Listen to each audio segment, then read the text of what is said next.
Bismillahirrahmanirrahim. Bu günlərim biz ağ valideyn barədə danışacağıq, valideynin üzünə ağ olmaq barədə danışacağıq.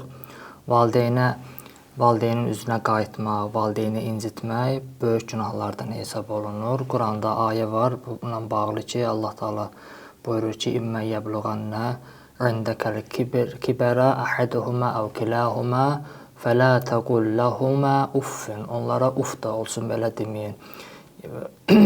Uf da olsun, onlara deməyin. Və la tənhərhumə və qul ləhumə qavlən kərimən. Və üstlərinə qışqırma və onlara xoş söz denən. Və Allah Quranda hədis var ki, ufdan da kiçik bir kəlmə olsaydı, Allah o kəlməni gətirib Quranda işlədərdi. Quran-ı Kərimdə gətirərdi həmin ayəni. Və İmam Sadiq əleyhissalam və bil valideyni ihsanən cümləsi ilə bağlı buyurur ki, məqsəd budur ki, onlarla həm söhbət edəndə onlarla qaşqabaqlı danışma, xoş, acı sözlərdən istifadə eləmə, onlarla normal ünsiyyət qur və onları incidəcək sözləri demə valideynlə həm söhbət olanda. Və insan valideyn üzünə qayıtmaqdan məqsəd, məsələn, valideyn səni çağırır, nəsə hansı bir işlə bağlı, sən durub ancaq uf desən bu ağ valideyn salıyor, xüsusi hərəkətlərlə də, üz mimikaları ilə də, məsələn, qəzəbli şəkildə sən durub valideynə baxarsansa, bu da elə uf misalındadır, yəni Allahın həmin o uf dediyi hesab olunur. Xoş ünsiyyət qurmaq lazımdır valideynlə, xoş kəlmələrdən, ürəyini xoş edən kəlmələrdən istifadə eləmək lazımdır və daim valideynin razılığını əldə eləməlidir insan və düşünməməlidir ki, məsələn, İslam dinində xüsusi ibadətlər, müstəhəbbi ibadətlər var.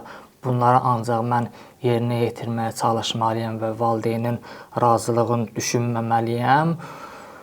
Ən əsas düşünüləsi məsələ valideynin razılığıdır. Məsələn, valideyn ola bilər desin ki, müstəhəbbi əməli eləmə və yaxud məsələn desin ki, məscidə getmə, namaz qılanda iqaməni demə. Belə olan halda insan gərək məscidə də getməsin, müstəhəbbi əməlləri də yerinə yetirməsin.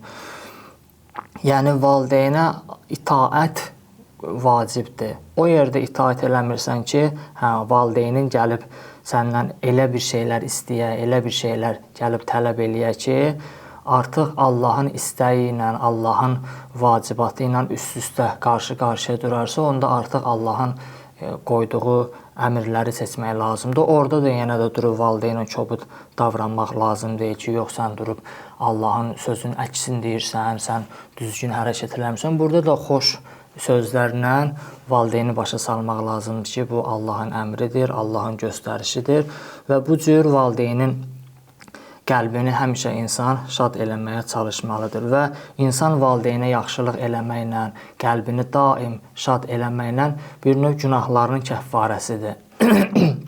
İnsan müxtəlif günahlara mürtəkib olur, müxtəlif günahlar işlədir. İnsan gəlib valideynin daim hər gün, hər səhər evdən çölə çıxmamışdan qabaq durub valideynlə xoş ünsiyyət qursa, qəlbini şad eləsə, bir növ bunun günahlarının kəffarəsi kimi hesab olunur. Və tək insan valideynin üzünə ağ olmaq, valideyni narazı salmaq tək valideyn sağ olan vaxtı olası bir şey deyil. Yəni, valideyn dünyasını dəyişəndə belə mümkündür ki, hansısa bir şəxs valideyni özündən narazı salsın. Ola bilər ki, valideyn sağlığında bu valideynini özündən razı salıb, yəni valideyn həmişə bundan razı qalıb, bundan şikayət olmayıb. Amma görürsən ki, valideyn dünyasını dəyişəndən sonra bu ağ valideyn hesab olunur.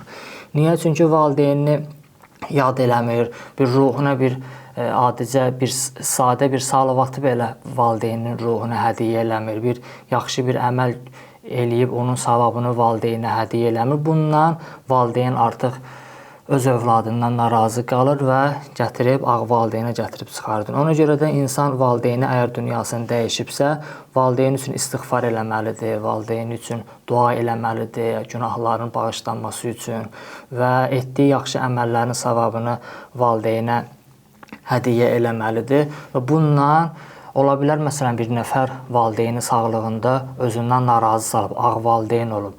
Dünyasını dəyişibsə, qapı üzünə bağlanmayıb. Dünyasını dəyişsə də belə yenə də bu işləri görməklə valideyni özündən razı sala bilər.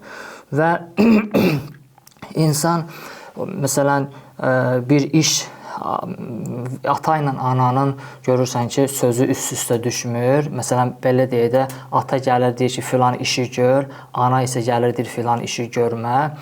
Bu halda övlad gərək birinci ilk növbədə çalışmalıdır ki, ikisinin də razılığını, yəni ikisini bir ortaq bir məxrəcə gətirsin ki, ya eləsin, ya eləməsin.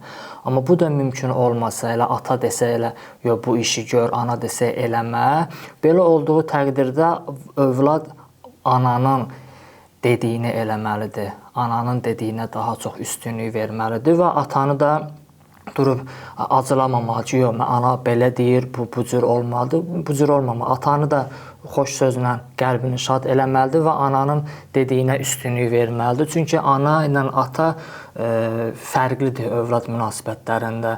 Ana daha çox övladın böyüməsində, övladın inkişaf eləməsində daha çox əziyyət çəkir və analar emosional bir varlıq kimi tanınır və hər şeydən adicə xırda bir dənə hərəkətdən daha çox qəlbi qırılandı atalara nisbət və həmçinin valideyn analar atalara nisbətdə daha çox övladını başa düşməyə çalışır, özünü övladın yerinə qoymağa çalışır və bütün bu məsələləri nəzərə aldıqda əxlaq alimləri deyirlər ki, valideynlə, ata ilə ananın sözü əks bir-birinə olsa, övlad gərək ananın sözünə üstünlük verməlidir və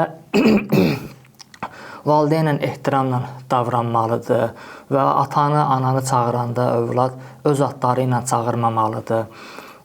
Ata deməlidir, ana deyərək müraciət eləməlidir, ya künyələri ilə, ləqəbləri ilə çağırmalıdır. Yemək yeyəndə, məsələn, bir qabdan yemək yeyirsə, övlad həmin anadan, atadan qabaq yeməyə başlamamalıdır. İmam Səccad əleyhissalamdan danışırlar, nəql olunur ki, İmam Səccad əleyhissalam deyir ki, heç vaxt öz anamla birlikdə mən yemək yemədim. Çünki qorxdum ki, ehtiyat elədim ki, mən hansısa bir tikəni əlim uzadıb götürərəm, həmin tikədə birdən anamın gözü olar. Yəni, anam o tikəni götürmək istəyər. Və danışarkən övlad gərək səsini valideynlərin səsindən yuxarı hündürə qaldırmamalıdır. Və elə bir iş görməməlidir ki, valideynləri həmin işə görə valideynlərini kimsə təhqir eləsin, kimsə xoşa gəlməz ifadələr işləsin valideynləri ilə bağlı. Və yol gedəndə diqqət eləməlidir övlad ki, valideyndən qabağa keçməsin və bütün bu ədəb, əxlaq məsələlərinə riayət eləməlidir. Yəni, valideynlə bağlı çox hədislər, çox rəvayətlər gəlib ki, valideynlə belə rəftar eləmək lazımdır. Ümumilikdə insan çalışmalıdır ki, valideynlə ünsiyyət quranda, valideynlə danışanda, valideynin qəlbini şad eləsin, valideyn narazı olan işlərdən çəkinsin. Əssalamu aleykum və rəhmətullahi və bərəkətuhu.